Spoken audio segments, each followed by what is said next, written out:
निगरां वज़ीर ख़ारजा जलील अब्बास जिलानी और अफ़गान वज़ीर ख़ारजा मुल्ला अमीर मुत्तकी की मुलाकात कुछ देर बाद होने जा रही है। दोनों रहनुमा ट्रांस हिमालयन फोरम के इजलास में शिरकत के लिए तिब्बत में मौजूद हैं। गैर कानूनी अफगानों के इनखला की डेडलाइन के बाद ये पहली मुलाकात है। मज़ीद जानते हैं सीनियर एंकर पर्सन शौकत बराचा से। शौकत बराचा, बताइएगा, ये डेडलाइन के बाद पहली मुलाकात है, क्या इस मुलाकात में गुफ्तगू हो सकती है या क्या प्लान किया जा रहा है इस पर? देखिए, बहुत अहम मुलाकात है जो पाकिस्तान के वक्त के मुताबिक जो सफारती ज़राए बता रहे हैं 11:30 बजे का टाइम है और वहाँ तिब्बत में 2:30 बजे का टाइम है। ये मुलाकात शुरू होनी है। पहली बात तो ये है कि ये बाकायदा तयशुदा मुलाकात है। ये कोई अचानक वहाँ दोनों फॉरेन मिनिस्टर नहीं पहुँचे और वहाँ नहीं तय हुआ, बल्कि पहले से सफारती चैनल के ज़रिए ये मुलाकात तय की गई थी।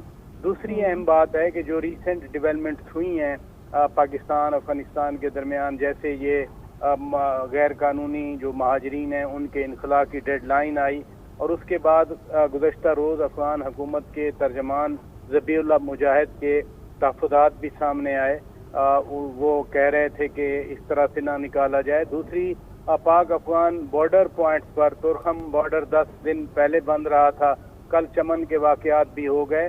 तो इस तमाम तनाजुर में इस मुलाकात की बहुत अहमियत है। ओवरऑल भी पाकिस्तान और अफगानिस्तान के दरमियान ताल्लुकात के हवाले से इस मुलाकात में तफसीलन बातचीत होगी, क्योंकि बाकायदा एजेंडे के साथ दोनों वज़ीर ख़ारजा मिलेंगे। ठीक, शौकत बराचा, जो दीगर इस ट्रांस फोरम के अंदर और मुल्क भी मौजूद हैं, मंगोलिया, पाकिस्तान, अफ़गानिस्तान के ताल्लुकात, और ऐसे में चाइना के इसके पीछे तमाम तर कोशिशें जो हैं इसको कंडक्ट करने के लिए, इसको आलमी मंजरनामे पर जो इस वक्त पॉलिटिकल सिनेरियो है उसके लिहाज से किस तौर से देखा जाएगा?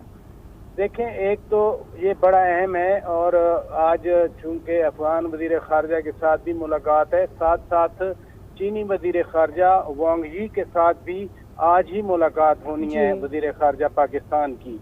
ये भी बाकायदा पहले से तयशुदा मुलाकात है। अब दूसरा इशू वो इस हवाले से भी बहुत अहम है क्योंकि ट्रांस हिमालया जो नेबरहुड है वो इस इजलास में शरीक हैं, लेकिन भारत के वज़ीर ख़ारजा को इस इजलास में शिरकत की दावत नहीं दी गई थी। मसलन मलेशिया, इंडोनेशिया, बांग्लादेश, भूटान, नेपाल, पाकिस्तान, अफगानिस्तान, ये सारे ममालिक जो इस हिमालयन रीजन में मौजूद हैं वो तो आए हुए हैं, लेकिन भारत को बाकायदा बुलाया भी नहीं गया था। तो इस हवाले से जो इस खित्ते की जियोपॉलिटिकल सिनेरियो है उसका तो अहमियत यहीं से वादे हो जाती है। फिर चीन एक उभरती हुई ताकत है। चीन जैसे इकोनॉमिक हवालों से अपने आप को बहुत आगे ले गया है, तो इस तरह के फोरम के इनाकात से चीन अब इस खित्ते में या दुनिया की जो जियोपॉलिटिकल सिनेरियो बन रहा है उसमें भी अपना फुटप्रिंट छोड़ रहा है। और ख़ास तौर पर तिब्बत में वहाँ के एक ऑटोनोमस रीजन नैंगची में ये कॉन्फ्रेंस करवा कर चीन तिब्बत के हवाले से भी एक मैसेज दे रहा है कि पूरी दुनिया एक ऐसे हिस्से में यहाँ आ रही है जो कि चीन का अपना हिस्सा है। ये ठीक है। शौकत बराचा, मैं पाक अफगान के मामला के ऊपर एक ये सवाल ही करना चाहूँगा। एक तरफ तो ये 26 दिन बाकी रह गए हैं, पाकिस्तान ने अपना मौक़िफ़ दे दिया, बड़ा सख्त मौक़िफ़ है कि ये कानूनी कार्रवाई की जाएगी अगर वापस नहीं गए। दूसरी जानिब आपने बताया कि जिस तरह से अफगान हुकूमत ने भी ये पॉइंट दिया है कि ऐसे नहीं निकाला जाए, तो इस पर कोई मैकेनिज्म बन सकता है? कोई बात हो रही है इस पर?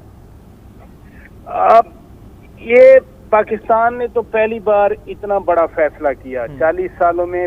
हालांकि ये 1980 में ही ये फैसले हो जाने चाहिए थे, लेकिन पाकिस्तान के अंदर आप देख रहे हैं कि इस फैसले को मुकम्मल सपोर्ट है। ना सिर्फ पंजाब में या सिंध में रहने वाले लोग, बल्कि जो बॉर्डर एरियाज के अपने लोग हैं जिनकी जिंदगियों में एक तरह का वहाँ कंपटीशन भी आ गया। मैं बात कर रहा हूँ रोजगार के हवालों से, उनकी जो माशरत है उसमें भी 80 की दहाई से लेकर आगे तक ड्रग्स भी आ गई, फिर वेपन भी आ गए। तो पाकिस्तान के अंदर तो ये पूरा सपोर्ट है। फिर जो बॉर्डर मैकेनिज्म है पाकिस्तान ने पहले ही उसको स्ट्रेंथन किया है। अपनी जेब से 50 अरब रुपए से ज्यादा पैसे खर्च करके पाकिस्तान ने फेंसिंग की है पाकिस्तान अफगान बॉर्डर को, और तकरीबन 95% वो फेंसिंग मुकम्मल हो चुकी है। उस मैनेजमेंट के बाद पाकिस्तान ने तुरखम बॉर्डर पर, चमन बॉर्डर पर, खरलाची बॉर्डर पर, गुलाम खान बॉर्डर पर, अंगूर अड्डा बॉर्डर पर, इतना सब होने के बाद, ये जो आप तमाम चीजें गिनवा रहे हैं, इतना सब होने के बाद पाकिस्तान को चाहिए किसी लचक का मुजाहरा करेगा इस पर?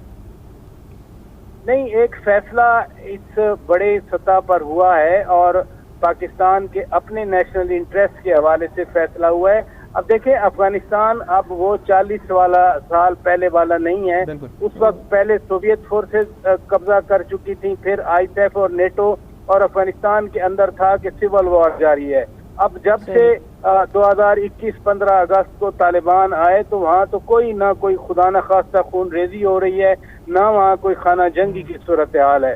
وہ سٹیبل اپنے آپ کو کہتے ہیں. جب ایک ملک سٹیبل ہے، وہاں معاشرہ پیسفل ہے، ان کا ڈالر کا ریٹ بھی اچھا ہے، مین اکانومی اچھی ہے، تو پھر یہاں بھی پھر یہ سوال اٹھایا جاتا ہے کہ جب آپ کے اپنے ملک میں سب کچھ اچھا ہے تو پھر آپ اپنے ملک میں جائیں. پاکستان کوئی کسی کے ملک کے اندر خدا نخواستہ گھس کر کارروائی نہیں کر رہا، بلکہ پاکستان تو اپنے ملک میں جو ایک غیر قانونی عمل ہے، اور یہ بھی جو جن کو نکلنے کا کہا گیا ہے وہ لوگ ہیں جن کے پاس کوئی ویلڈ ڈاکیومنٹس نہیں ہیں، جو غیر قانونی طور پر رہ رہے ہیں، جن کے پاس پروف آف ریزیڈنس ہے، ان کو تو نہ چھیڑا جا رہا ہے، نہ ان کو گرفتار کیا جا رہا ہے. مثلاً کراچی میں آپ بیٹھے ہیں، جہاں کراچی میں گرفتار ہوتے ہیں سب انلیگل ہیں. اور پھر جو 24 میں سے 24 خودکش حملوں میں اگر 16 خودکش حملہ آور یہ لوگ ہوں جو غیر قانونی طور پر یہاں رہ رہے ہیں،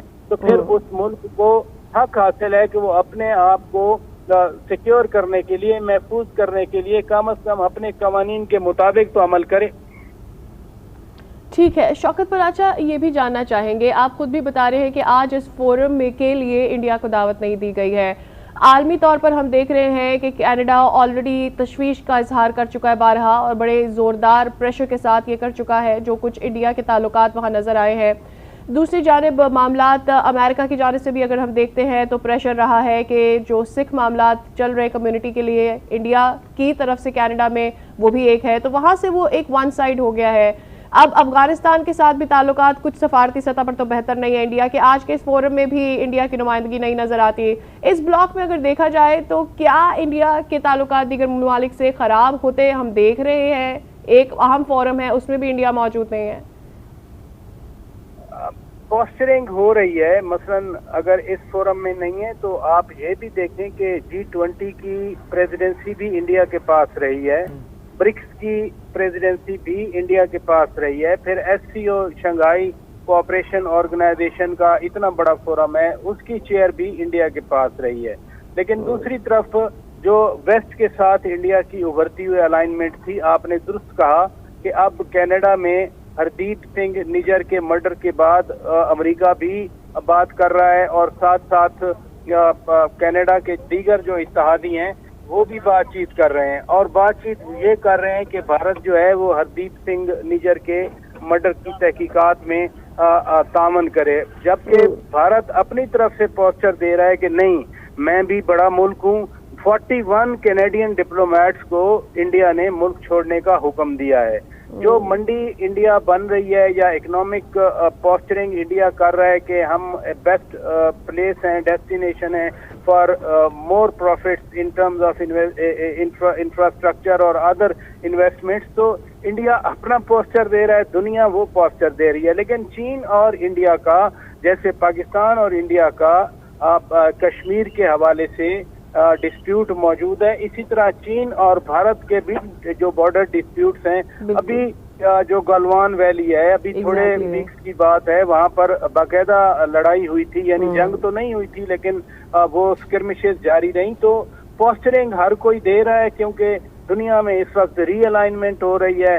خطے کے ممالک تعاون کرتے ہیں، خطے کے ممالک، اس خطے والے سارک آپ کو پتہ ہے ڈیفنکٹ ہو گیا، وہ نہیں فنکشنل، تو اس لیے بھارت بھی پوسچرنگ کر رہا ہے اور دنیا بھی جو اس کے اتحادی بن رہے تھے. امریکہ نے بھی کینیڈا کے ساتھ دینے کا اعلان کر دیا، برطانیہ کی طرف سے بھی اسٹیٹمنٹ آ گئی، آسٹریلیا کی طرف سے بھی اسٹیٹمنٹ آ گئی. تو دیکھتے ہیں انڈیا اس موقع سے کیا ویک ہوتا ہے یا زیادہ اسٹرانگ ہو کے سامنے آتا ہے. ٹھیک ہے، بہت شکریہ شوکت پراچا، نمائندہ خصوصی آج نیوز، ہمیں آج کے اس اہم فورم کے حوالے سے آگاہ کر رہے تھے. ٹرانس ہمالین فورم جس میں اہم ملاقاتیں ہونے جا رہی ہیں.